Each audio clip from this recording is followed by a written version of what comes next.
Hello everyone and welcome to another book to game comparison video. I am going to be talking about The Curse of Blackmoor Manor. I will begin by discussing the novel from 1985 and which is titled The Bluebeard Room, and then of course talking about its computer game counterpart, The Curse of Blackmoor Manor, which was released in 2004. And as you'll note, the title of the book is different from the title of the game. And the title I've chosen for the video is The Curse of Blackmoor Manor because my primary focus in doing these videos is about the games. The books are sort of secondary. So speaking of books, let's get into that one.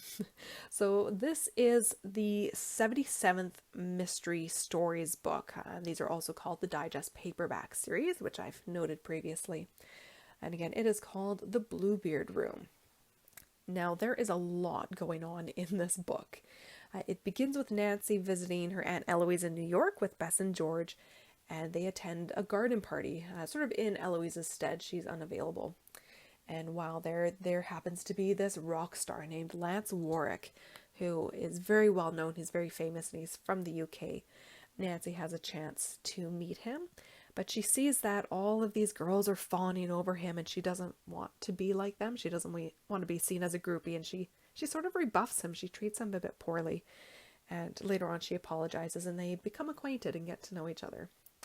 While she's there, she also runs into a family friend, Olive Harwood, and she has actually asked Nancy if she would mind going to England. Her daughter Lisa, who is a good friend of Nancy, had recently married Hugh, who Nancy had met, and things have not been going well in terms of Lisa's health. And Olive is really desperate to find out what's going on, and she offers to pay for the trip for Nancy to go. That's how desperate she is to find out what's happened with her daughter. So Nancy mulls it over and decides that yes, she'll go, and she'd love to see her friend. She feels a bit bad that she won't be there on honest pretenses. I mean, she's going to claim she's just visiting, even though she's really investigating. But she wants to help her friend, and she'd like to see her.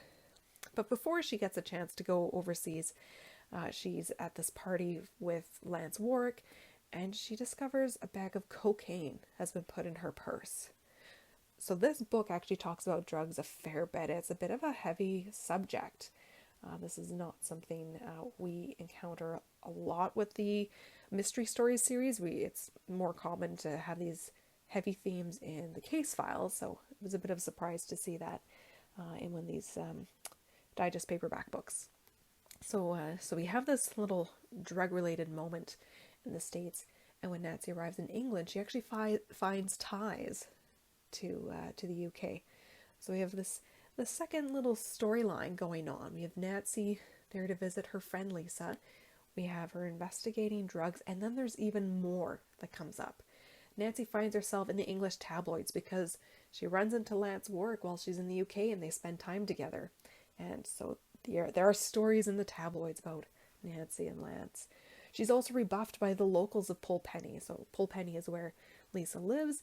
And Lisa told Nancy that she herself was having a hard time being friendly, or not being friendly, but becoming friends rather, with the locals. And Nancy then experiences this herself. So she's experiencing the stress from tabloids and not having these welcome encounters with the locals while also trying to figure out what's going on with her friends. So there's a lot that Nancy's going through.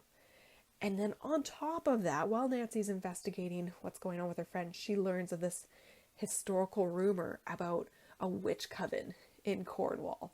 And there's also this art tie, which I'll sort of mention a little bit later. So there's a lot going on as soon as Nancy gets to England. There's a lot going on before she even gets to England. So as to characters, there are many, so many, I can't even list them all. And some of them are only mentioned or referenced a few times in the book, but they actually play important roles, and I'm not going to go into who they are. It's just too much. So I'm just noting the ones that Nancy encounters regularly in the story. So of course we have Mrs. Olive Harwood. She is the instigator for our story. She's the one who invites Nancy to England. And we of course have her daughter Lisa and her husband Hugh. Then there's Lance, who is sort of this lead singer of the Crowned Heads band. Jane Royce, who is sort of the head of PR for the band. Ethel Bossany, who is an ex-games mistress, sort of an older woman who has become friendly with Lisa, and then Alan Trevor, who is a reporter. And like I said, there are many, many more characters who have many important moments, but there are just too many to name. So going through all of this, Nancy encountering all these different things going on in the UK, what she learns in the end is that there is a group of individuals who believe themselves to belong to this coven, and they are responsible for poisoning and hypnotizing Lisa, as well as smuggling cocaine from a shipwreck. So, holy smokes, there's a lot there. So, to sum up, we have Nancy, who's trying to find out why her friend is unhealthy, why she seems so sickly and poorly, at the request of her mom. She also meets and becomes friendly with Lance Warwick, who is a star of this rock band. She also becomes quite friendly with Alan Trevor, who is a reporter. She's having trouble with the locals. She finds herself in the tabloids. She's looking into drug-related criminal activity. It's just a whole heck of a lot happening in England for Nancy in this story. She doesn't really get much downtime. Now, if we look at the computer game, this is number 11, and of course it has a different title. It is The Curse of Blackmoor Manor, and it's a far simpler story. So Nancy has been invited to Blackmoor Manor over concern of the well-being of her family friend named Linda.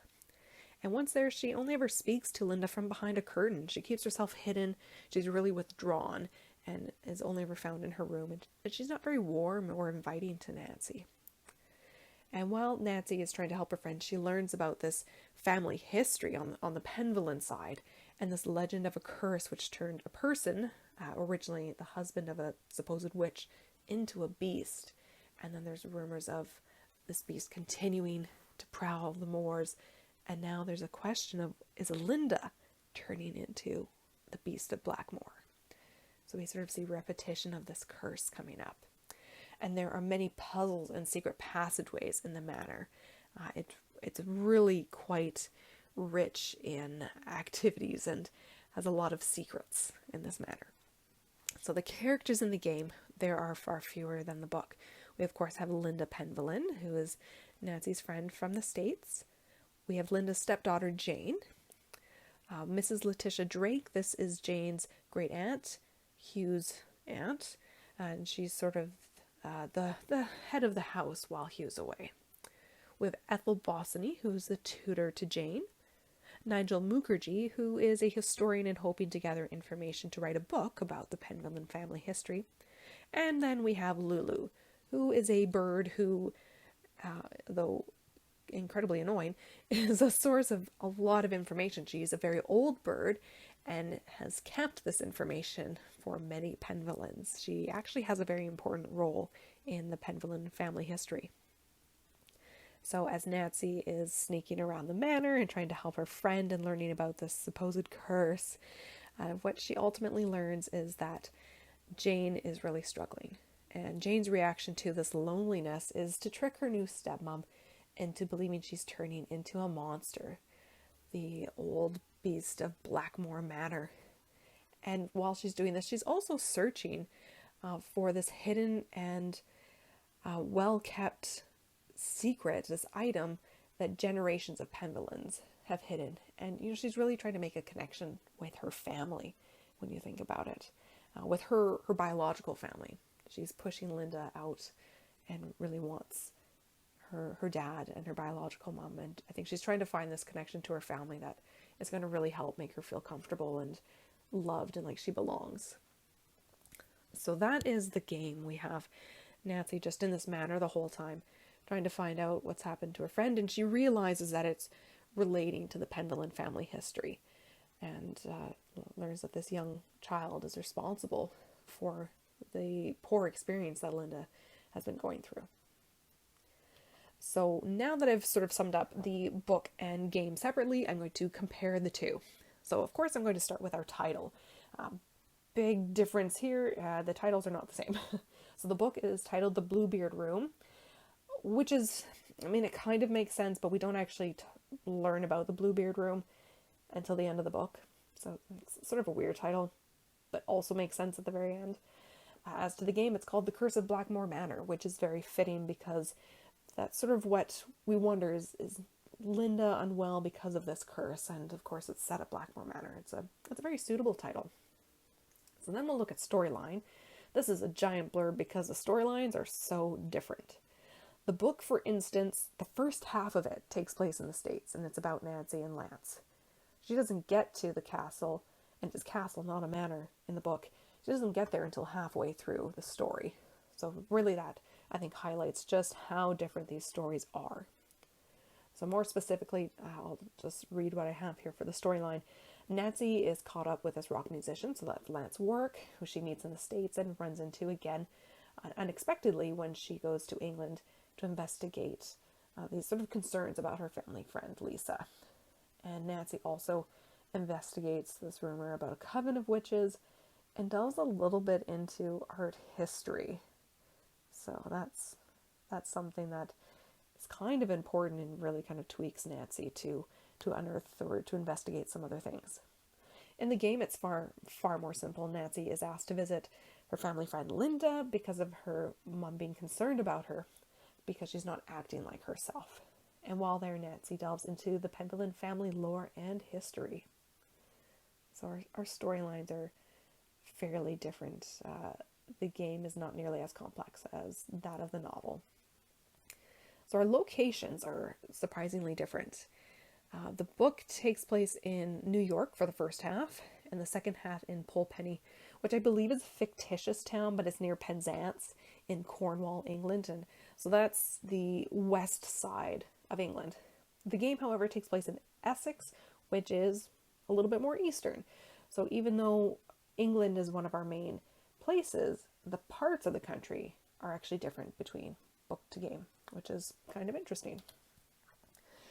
So now I'll look at the characters, and the characters are a bit complicated to go through because there are so many differences.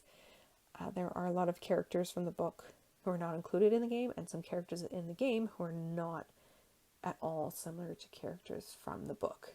So the way I'm going to go through this is start by the characters who are duplicated, who we see in both, and then I'll look at game specific and then book specific.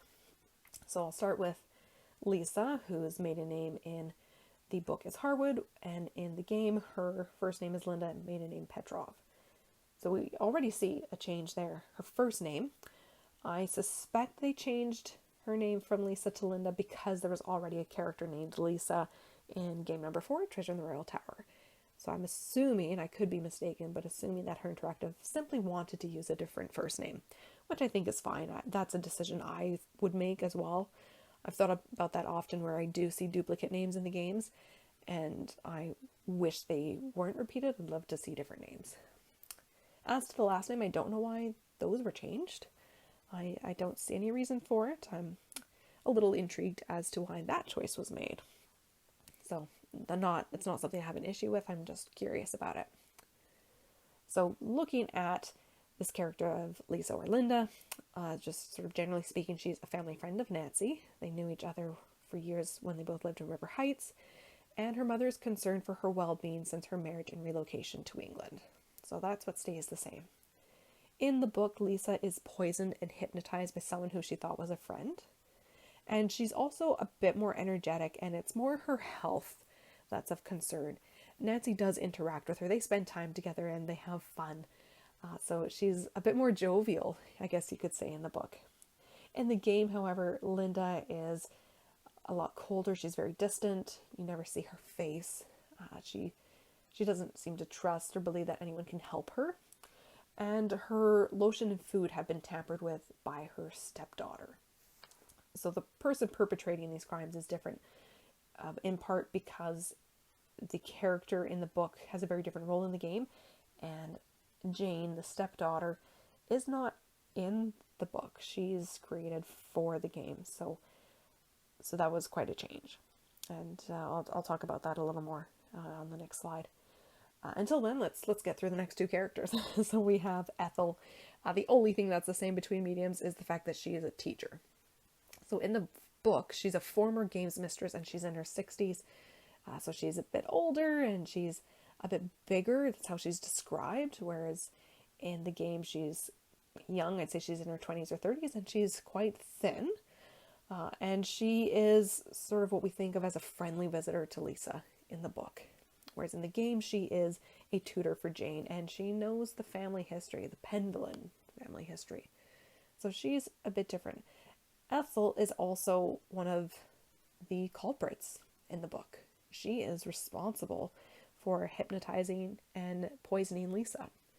In the game, she's not responsible for any of that. I mean, she's teaching Jane about the family history, but Jane's the one who chooses to do things based on that knowledge. It has nothing to do with Ethel. In the game, Ethel is not responsible for any of the trouble. So that's different. And then we can look at Nigel. Nigel. Very different. So he is in both mediums. However, in the book, he's in one chapter and just in the shortest way possible. He is a Brit who lives in New York, and he's the owner of an occult-themed bookshop. Again, he is older and described as a bit large. In the game, that is not the case. I'd say he's younger than he's described, and he's quite thin. And I like to point these out because her interactive, for many, many years, the characters they made all appeared to be quite slim, and I'm curious as to why they weren't more diverse in the body shapes of their characters. And so I'm going to point it out when a character is physically described differently than they're portrayed in the games. I think it's worth noting. So again, in the book, he's the owner of this bookshop, but he's spoken with Nancy before. She's consulted with him over the phone, and she's in New York, which is where he's based. So she actually goes in and has a little talk with him about this artifact that she finds, which I'll talk about a little bit later. In the game, he is a historian, rather, and he's hoping to learn the Penvillen family history and write a book about it. So his role is much more involved in the game than it is in the book. So those are the only 3 characters where we have overlap between mediums. So now I'll look at just the game-only characters, and I'll start with Mrs. Drake. She is the aunt of Hugh Penvillen, and she's sort of the mistress of the manor while her nephew is away. She is quite strict. She's not really keen on people being silly. She's not going to believe these foolish thoughts of a curse, and she doesn't have a lot of wiggle room for anything that's sort of nonsensical. She deeply misses her brother, who had, passed away not that long ago, and she spends her time in the conservatory. There's no character remotely like her in the book. She is totally unique, like on every level. I can't see any component of her taken from a book character. And then we'll look at Jane. This Jane, there are actually 2 Janes. There is one in the book and one in the game, but they are so different they can't be pulled in any way from each other except for their name. So in the game version of Jane, she's the daughter of Hugh, so she's this young girl. She is the stepdaughter of Linda, and she is incredibly lonely. And through her board game, she seeks out companionship with Nancy. She always wants her to play a game with her. And she so desperately misses her mom and really wants her to be part of her life on a regular basis that she decides that she's going to take matters into her own hands and trick Linda. She's behind her poor condition. She's poisoning her food with medication, which is very dangerous. She's also put this hair growth formula into Linda's hand lotion, so she's making her think she's turning into this beast. And this young child has come up with this plot, which is rather frightening. So this is how desperately she wants her old family to be whole again. And amidst all that, she's also wanting to seek out the Penvillen family history, which she's learning about with Ethel. And she's looking for this connection to family. So now I'm going to move on to the book-only characters. And there are very few. So we'll start with Lance because he's mentioned throughout the book. So he's this really well admired lead singer for the Crowned Heads, which is a rock band based in the UK, who meets Nancy in New York, and then they bump into each other in the airport in England, and they wind up spending time together in Cornwall. He has this loyal following of groupies, and he really mistreats Nancy at times. He sort of takes her for granted, sort of thinks of her as a groupie. He doesn't realize how sincere she is and how she thought he actually wanted to spend time with her as an individual, not just for the admiration. And he sort of feels bad and tries to make it up to her and sort of helps her out toward the end. It sort of provides some good support at the end of the book. Then we'll look at Jane. So this is, again, a character with the same name as we see in the game, but vastly different characters. They are not remotely the same. So in the book, she is the head of public relations for the Crowned Heads. She tells Nancy she's engaged to Lance, and she does this because she wants Nancy to back off. She doesn't want her getting involved with the singer. She's quite jealous. And then she shares these stories about Nancy and Lance with reporters, and that's how these stories wind up in the tabloids. Jane is behind that, and sort of with Lance's help. Because again, Lance doesn't realize that Nancy's a sincere, nice, good human being. He takes her for granted. And then, so as I noted, there are two Janes, one in the book, one in the game, and I suspect that this Jane is sort of the idea of where Jane Penvillin got her name. So Jane Penvillin in the game is a unique character to the game, but I think her first name was derived from this character. So her directives still took something from the book, and in that way tied it in with the game character, just in the form of the name. And we can say the same with the next character. So Alan is a reporter in the book, so he's not in the game. He helps Nancy with her search for some answers about a bunch of different things in Polpenny, and he quite takes a liking to her. When Nancy has a falling out with Lance, she realizes, oh, Alan might be a more genuine guy, and they start spending time together.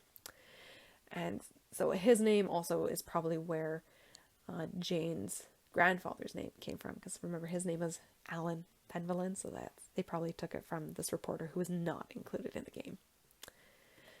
Okay, so that's it for characters. I'm not even going to talk about all the others who are important and are involved in this crazy business at the end of the book, because it's just too much.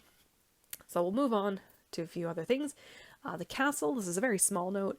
In the book, it is called Penvillin Castle, whereas in the game it's called Blackmoor Manor. So its name is a little different.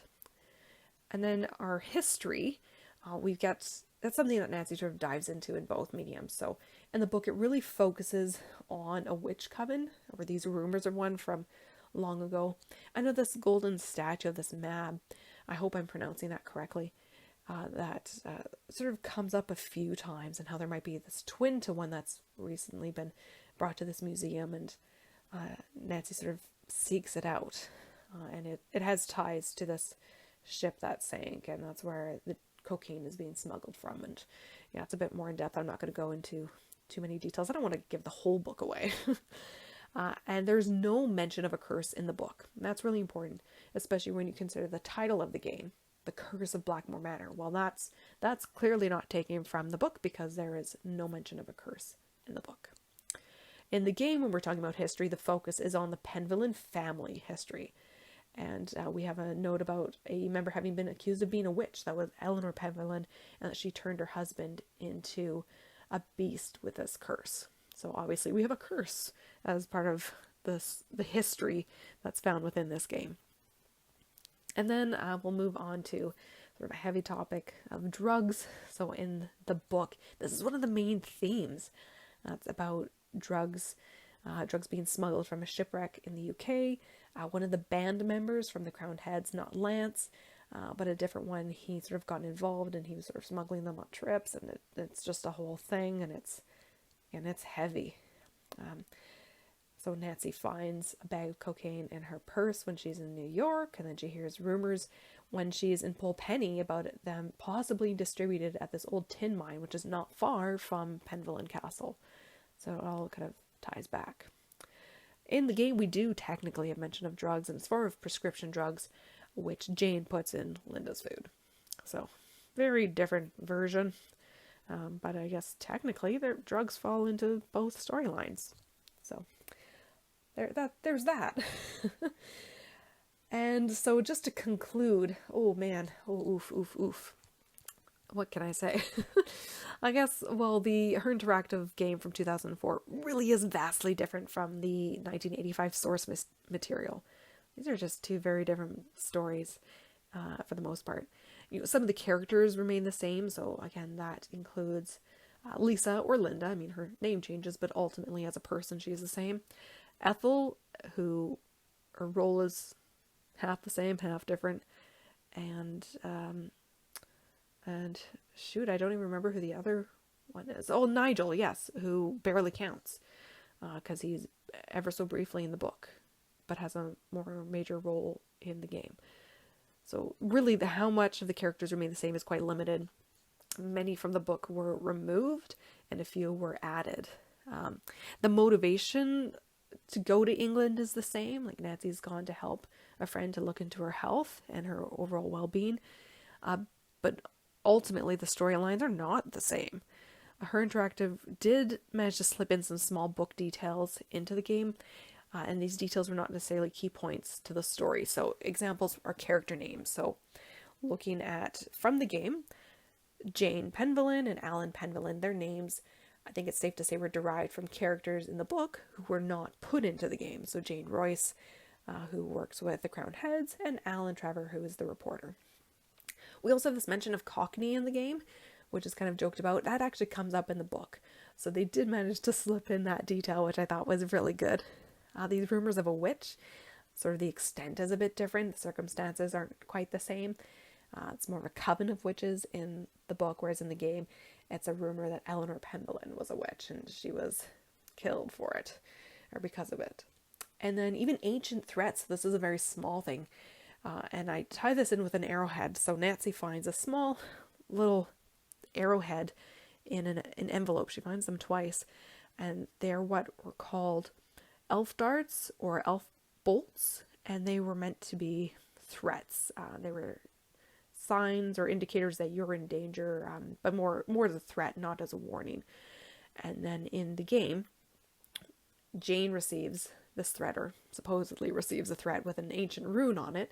So the type of threat is a little bit different, but the fact that it's a threat and with a historical aspect to it, that's the same. But also, if we go back to the arrowhead, in the game, one of the column pieces is an arrowhead.